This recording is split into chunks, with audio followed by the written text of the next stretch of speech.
ମୁଁ ହେଉଛି ଗାୟକ ଶ୍ରୀ ତ୍ରିଲୋଚନ ନାୟକ ଆଟପୋଷ୍ଟ ପାଟଳଦା ଭାୟା ଅସ୍ତରଙ୍ଗ ଜିଲ୍ଲା ପୁରୀ। ନାଇଁ ପାଲାକୁ ଲୋକକଳାର ମାନ୍ୟତା ବୋଲି ସମସ୍ତେ କହୁଥିଲେ, ଏବେ ପାଲାକୁ ଶାସ୍ତ୍ରୀୟ କଳାର ମାନ୍ୟତା ସରକାର ଦେବା ପାଇଁ ଚେଷ୍ଟା କରୁଛନ୍ତି। ପାଲା ଲୋକକଳା ନୁହେଁ ଏବଂ ପାଲାର ଯେଉଁ ଅଶ୍ଳୀଳତା ଥିଲା ତା ଧୀରେ ଧୀରେ କମିବାକୁ ଲାଗିଲାଣି ଏବଂ ମାନ୍ୟବର ଆଇନ ମନ୍ତ୍ରୀ ତାକୁ ଯେହେତୁ ଉଠାଇ ଦେଇଛନ୍ତି, ମୁଁ ଓଡ଼ିଶା ସାରା ଦେଖୁଛି ପାଲାର ମାନ୍ୟତା ବୃଦ୍ଧି ପାଇଛି। ଯାଜପୁର ହେଉ ଅବା ଆମର ପୁରୀ ଜିଲ୍ଲା ହେଉ, କଟକ, ଜଗତସିଂହପୁର, ଢେଙ୍କାନାଳ, କେଉଁଝର, କିନ୍ତୁ ପାଲାର ସବୁ ଜାଗାରେ ମାନ୍ୟତା ବୃଦ୍ଧି ପାଇବାକୁ ଯାଉଛି ଏବଂ ବୃଦ୍ଧି ପାଇଛି। ମୋ ନାଁ ଶ୍ରୀ ଗୌରାମଚରଣ ମୁଦୁଲି। ଏ ଅନୁଷ୍ଠାନର ମୁଁ ସଭାପତି।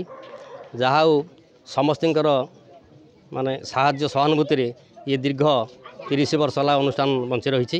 ତେଣୁ ଆମେ ଅନ୍ୟ କିଛି ନ କରି ଏ ପାଲାକୁ ପ୍ରଶାସନ ଦେଉଛୁ ଏବଂ ପ୍ରତ୍ୟେକ ଗାୟକମାନଙ୍କୁ ଏଠି ଆମେ ସମସ୍ତଙ୍କ ଅନୁସାରେ ଏଠି ପ୍ରତ୍ୟେକ ବର୍ଷ ପାଲା ପରିବେଷଣ କରାଯାଉଛି। ତେଣୁ ୟାକୁ ସମସ୍ତେ ବହୁତ ଦର୍ଶକ ଖୁସିର ସହ ଦର୍ଶନ ଦେଖୁଛନ୍ତି। प्रथम मोर समस्त को नमस्कार गुरुजन मंडली की मोर परिचय है। मुझे जड़े समाजसेवी बादल कुमार चंपती। पाला आमर एठी स्वर्ण रे ओम श्री श्री लक्ष्मीनारायण देव पीठरे 3 दिन धरी स्वर्ण ग्रामर अनुष्ठित हुए। एठारे भी बहुत संख्यार लोक मानकर आगमन हुए। पाला को भी 3 दिन धरी समस्ते परिवेषण को आग्रहर सहित देखती।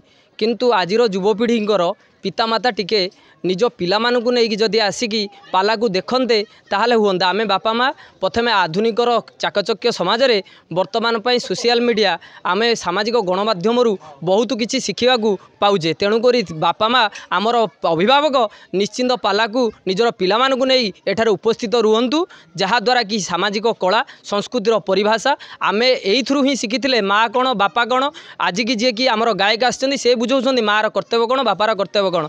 तेणुकरी आपण माने मन रखु अभिभावक मानक मोर एतिक निवेदन जे पाला को समस्ते आग्रहर सहित और निजर सुचिंतित मतामत सहित एठारे पालारे अवस्थित रहंतु। और सरकार को मोर एतिक निवेदन पाला प्रति खाली आग्रह देखले हेनी, पालारे जो माने परिवेषण करुछन्ती सेमानक प्रति भत्ता विभिन्न प्रकार निजर सामाजिक दायित्वबोधता अवलंबन कले मु मोहन माझी सरकार पाखे टिके चिरपकृत रही। एतिक मोर कहीकि वक्तव्य साधन करुछि।